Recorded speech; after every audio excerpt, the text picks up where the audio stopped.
Muy bien, con el propósito de seguir aprendiendo química, yo, Alexander Trigoso, junto a mis amigos Dayana Solís y Jean Marcos, que integramos el grupo Lavoisier, hablaremos acerca de una introducción a la cinética química. Muy bien, en capítulos anteriores hemos visto el tema de termoquímica, hemos visto acerca de cuándo una reacción es espontánea y cuándo es no espontánea, cuándo es exotérmica y cuándo es endotérmica. Específicamente me quiero concentrar en la espontaneidad. Hemos He sabido que si el delta de G, el cambio de energía libre, es negativo, entonces la reacción iba a ser espontánea, ¿verdad? Pero si es positivo, iba a ser no espontánea. Pero ahora nos vamos a preocupar por algo que es importante también, el tiempo. ¿Cuán rápido se da la reacción? ¿Cuán rápido se consumen los reactantes o cuán a prisa se forman los productos? Es importante saber eso. Esto es lo que abarca la cinética química y es lo que vamos a ver ahora. Pero para entrar a detalle en eso, yo les pregunto, ¿qué factores pueden influir en la velocidad de reacción? Bueno, voy a nombrar algunos posibles candidatos. La temperatura, ¿por qué no? Los catalizadores, la presión, las concentraciones de sustancias, la naturaleza del material, los mecanismos. ¿Qué quieren decir todas estas cosas? Voy a explicar algunos de ellos y los demás lo vamos a ver a lo largo, porque esto va a quedar corto. Temperatura. Bueno, de acuerdo a la teoría de colisiones es necesario que haya choques efectivos para que haya una reacción. Si incremento la temperatura, las moléculas se van a mover más a prisa y es más probable que choquen. Catalizadores. Estos son agentes que no intervienen en la reacción, no afectan al rendimiento de la reacción, pero sí lo puede hacer que la reacción sea más rauda o puede ralentizar la reacción. Lo vamos a ver más adelante. La presión, bueno, acá le he puesto si la temperatura está, ¿por qué no la presión? La temperatura está relacionada mucho con la presión. Concentraciones de sustancia, al igual que con la teoría de colisiones. Si hay más partículas, si hay más moléculas, es más probable que haya más choques. La naturaleza del material, bueno, puede ser. Los mecanismos me refiero a la cantidad de pasos que va a seguir una reacción para llegar a lo que quiere. Ok, te he explicado vagamente esto, porque son puras especulaciones. ¿Cómo yo sé si la temperatura sí influye a la velocidad de reacción? Claro, uh, por el momento no lo sabemos. Para eso vamos a hacer un ejemplo, porque la ciencia se basa en hechos, o en fundamentos matemáticos, o en pruebas matemáticas, pero no tenemos eso. Lo que sí tenemos es una prueba experimental. Muy bien, consideremos una reacción. Una reacción se llama reloj oscilatorio. Esta es una reacción muy compleja. Vamos a considerar solo dos pasos de esta reacción y ya van a ver por qué el nombre de reloj oscilatorio. Ok, la reacción global es esta. Esta es la reacción global. El primer paso es este y el segundo paso es este. Son los pasos que vamos a considerar. Como podemos ver, acá vemos un ionato, un ion yodo, el peróxido de hidrógeno, un ion hidronio, oxígeno, agua y, bueno, yodo. Ok, vemos que está en condiciones ácidas y cabe resaltar que experimentalmente se ha hallado que esta reacción cambia del color claro al color ámbar. El ámbar es un color amarillento. También cabe resaltar, como dije, está en condiciones ácidas. ¿Qué más? Y esta reacción solo se va a dar cuando las concentraciones del yodo sean muy bajas, ¿ok? Muy bajas. Una vez que sean bajas, se van a formar una concentración de yodo mucho mayor, pues. Así se va a formar otro paso. Si yo le añado esta sustancia que se llama ácido malónico, ácido malónico. Si le añado esto, si se da esto, obviamente ya he dicho previamente que se va a dar a concentraciones de yodo alta, se va a formar esto, ¿ok? Y vemos acá que la concentración del yodo va a ser baja. Y bueno, como es baja, va a volver otra vez al primer paso. Y luego va a ser alta la concentración del yodo, sería el segundo paso. Luego va a ser baja, sería el primer paso. Y creo que ya me siguieron la corriente. Es por eso que le llaman reloj oscilatorio. Ahora, ¿cómo yo diferencio esta reacción con esta reacción? Bueno, por una parte podemos considerar el color. Acá, al reaccionar yodo con el ácido malónico, cambia del color ámbar que tenía a un color azul, azul oscuro, por así decirlo. Y se forma esto, pues. Ya. ¿Qué nos quiere decir esto? Que va a cambiar de un color claro, luego a un color amarillo, luego a un color oscuro, luego a un color amarillo, luego a un color oscuro, amarillo oscuro, amarillo oscuro. Con oscuro me refiero al azul, porque va a ser azul oscuro. Sí, pero ¿qué le da ese cambio de color? ¿A qué se debe el color, el cambio de color? Buena pregunta, buena pregunta. Para eso vamos a ver esto. Consideremos el primer paso, ¿ok? El primer paso. Está claro que esto es una reacción redox, ¿verdad? Esto es una reacción redox, sí. Vemos que acá el yodo del ion ionato se está reduciendo, ¿verdad? Se está reduciendo porque de acá pasa de más 5 a 0. Pero acá pasa de menos 1 a 0, acá se está oxidando. También que vemos con el peróxido. Con el peróxido que vemos. Acá pasa con el oxígeno del peróxido. Acá es menos 1 y acá pasa a 0. Y acá pasa de menos 1 y acá pasa a menos 2. También se oxida y se reduce respectivamente. Ok, ya. Entonces estoy insinuando que el cambio de color se debe a los estados de oxidación que tienen estos iones, estas moléculas también. ¿Cómo? Bueno, el ion yodo tiene un color claro y el yodo es de color ámbar. Por eso es que cambia. En el otro, ¿por qué cambia de ámbar a azul? Bueno, el yodo tiene un color ámbar y al reaccionar con el ácido malónico va a formar un compuesto que es de color azul. Y esto debido al cambio del estado de oxidación. Ok. Pero ¿a qué se debe que yo utilicé peróxido de hidrógeno? ¿Por qué no utilicé otro?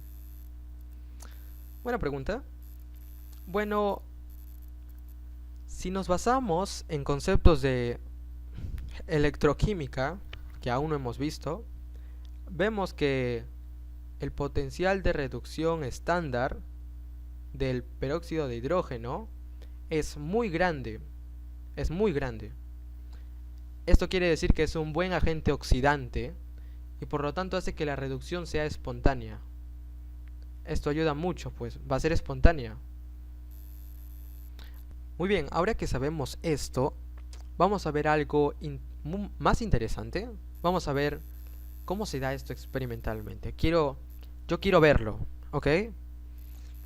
Yo lo que quiero es demostrar que la temperatura sí afecta la velocidad de reacción.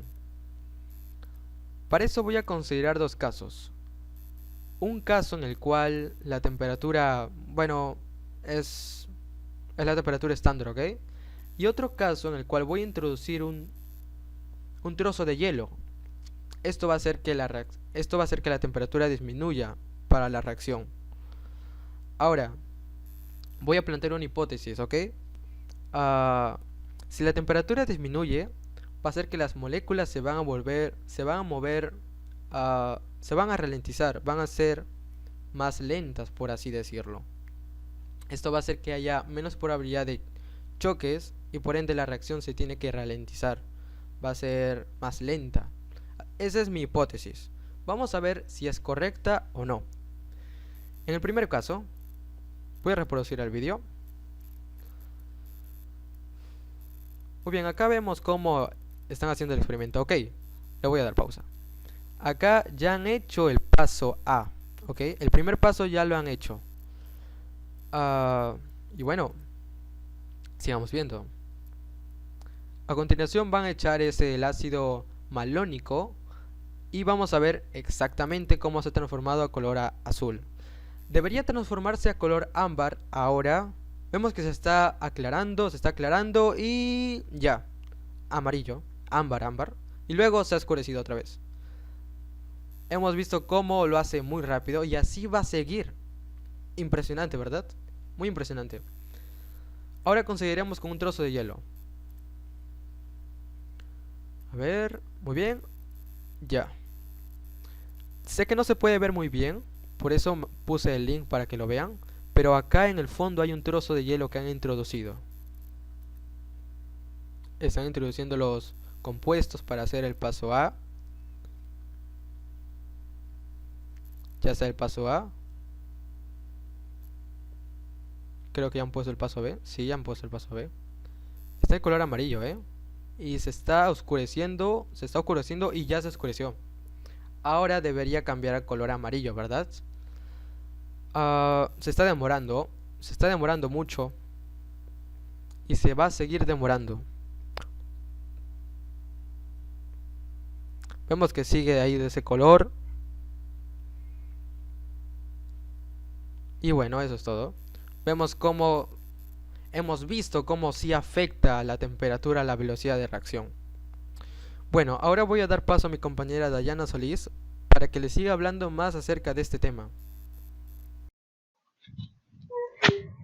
Ahora, siguiendo con la presentación, vamos a hablar acerca de la velocidad de reacciones químicas. Como hemos podido ver en el experimento anterior, hemos podido apreciar qué tan rápido o qué tan lento ocurre una reacción dependiendo de los factores que afectan la velocidad. En este caso hemos visto el efecto de la temperatura. Entonces, si nosotros queremos cuantificar o medir este cambio a través del tiempo, vamos a hablar de la velocidad.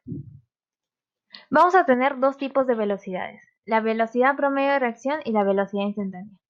Para empezar vamos a hablar de la velocidad promedio de reacción y para esto vamos a considerar esta ecuación. Tenemos dióxido de nitrógeno más óxido de carbono que van a producir óxido de nitrógeno más dióxido de carbono.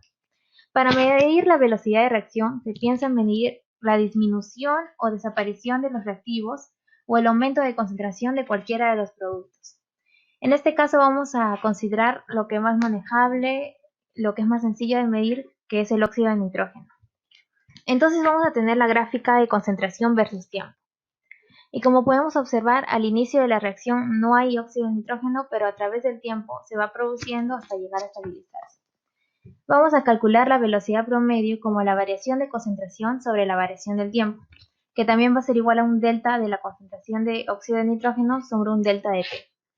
Entonces, teniendo estos datos de los tiempos y sus concentraciones respectivas, vamos a calcular que la velocidad promedio es igual a 1.3 por 10⁻⁴ molar por segundo en este intervalo. Entonces ahora podemos ver qué tan útil es saber la velocidad promedio, pero también tenemos que tener en cuenta que esta depende del intervalo de tiempo escogido. En este caso hemos escogido un intervalo de tiempo de 50 a 150 segundos, pero si cambiamos el intervalo probablemente tengamos otro valor de velocidad promedio. Entonces, como sabemos, esta velocidad es para intervalos de tiempo, pero la gente también se pregunta cuál es la velocidad en un determinado tiempo. Para esto vamos a tener la velocidad instantánea de reacción. Vamos a considerar esta misma ecuación y vamos a definir la velocidad instantánea como el límite de un delta de T cuando tiende a 0, y vamos a tener que la concentración del óxido de nitrógeno en un tiempo T más delta de T menos esa misma concentración en un tiempo T, todo eso sobre un delta de T que va a tender a 0. Haciendo la definición vamos a obtener que esto es igual a la derivada de la concentración del óxido de nitrógeno con respecto del tiempo. Vamos a hacer nuevamente la gráfica de concentración versus tiempo y como podemos observar geométricamente, tenemos que como la variación de tiempo que se aproxima a cero, entonces la velocidad va a convertirse en la pendiente de la recta tangente en un determinado tiempo igual a t. Entonces, si queremos calcular, por decir, la velocidad instantánea en un tiempo t igual a 150, vamos a dibujar una recta tangente a la curva en este momento. Y haciendo los respectivos cálculos, vamos a tener que en un tiempo t igual a 100 se va a tener esta concentración y en un tiempo t igual a 200 esta concentración. Entonces, como sabemos nosotros hallar la pendiente, vamos a dividir ese intervalo sobre el intervalo de este tiempo y se va a obtener que la velocidad instantánea en un tiempo t igual a 150 segundos es igual a 7.70 por 10 a la menos 5 molar por segundo, considerando las cifras significativas. Entonces ahora vamos a hablar acerca de las expresiones de velocidad. Vamos a poder monitorear la formación de los productos y la disminución o desaparición de los reactivos. Entonces para esto vamos a asumir que no hay intermediarios o pasos muy lentos, que entonces vamos a decir que la velocidad de reacción debe ser igual a la desaparición o disminución de la concentración, en este caso para esta ecuación de óxido de carbono y dióxido de nitrógeno, e igual a la aparición o formación de óxido de nitrógeno y dióxido de carbono sobre el tiempo, como podemos ver acá. Entonces, tenemos que tener en cuenta siempre que para esto no debe haber intermediarios o pasos muy grandes y lentos, ya que si esto ocurre, vamos a poder observar que los reactantes van a desaparecer, pero va a haber un retraso en la formación de los productos. Entonces, por eso vamos a considerar siempre que no hay intermediarios o que si estos intermediarios existen, son independientes del tiempo.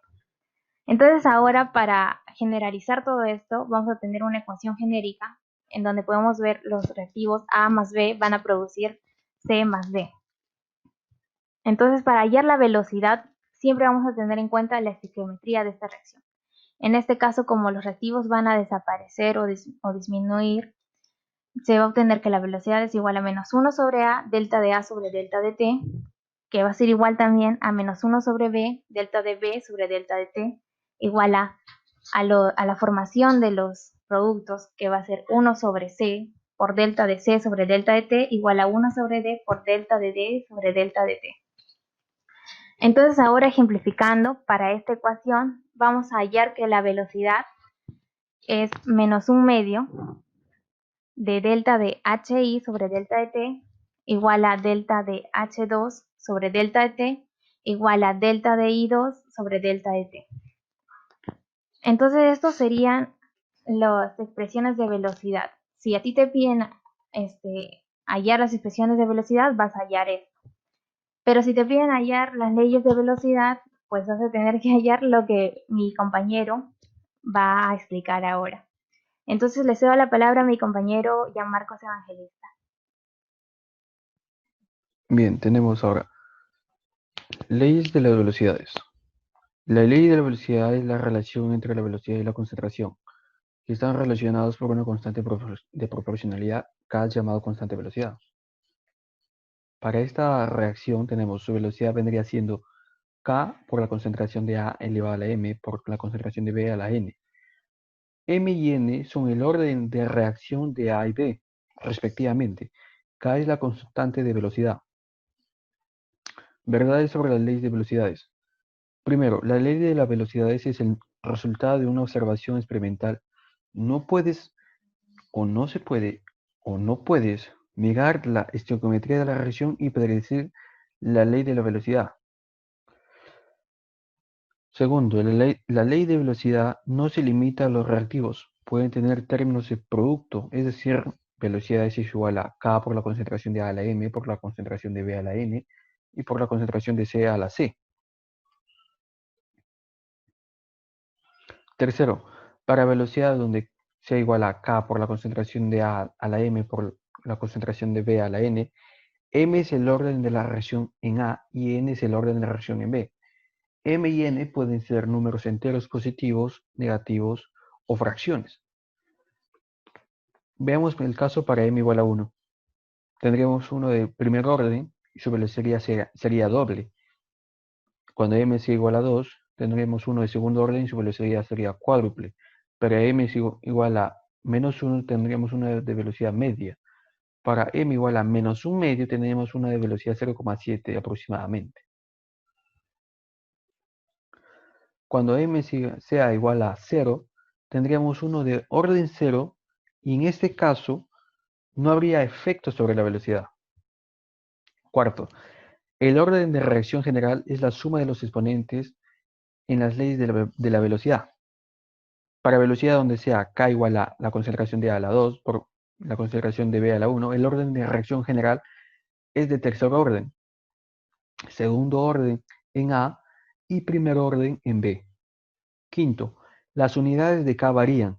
Determinan las unidades para K considerando las unidades para velocidades y para concentración. Vemos ahora las leyes de las velocidades integradas.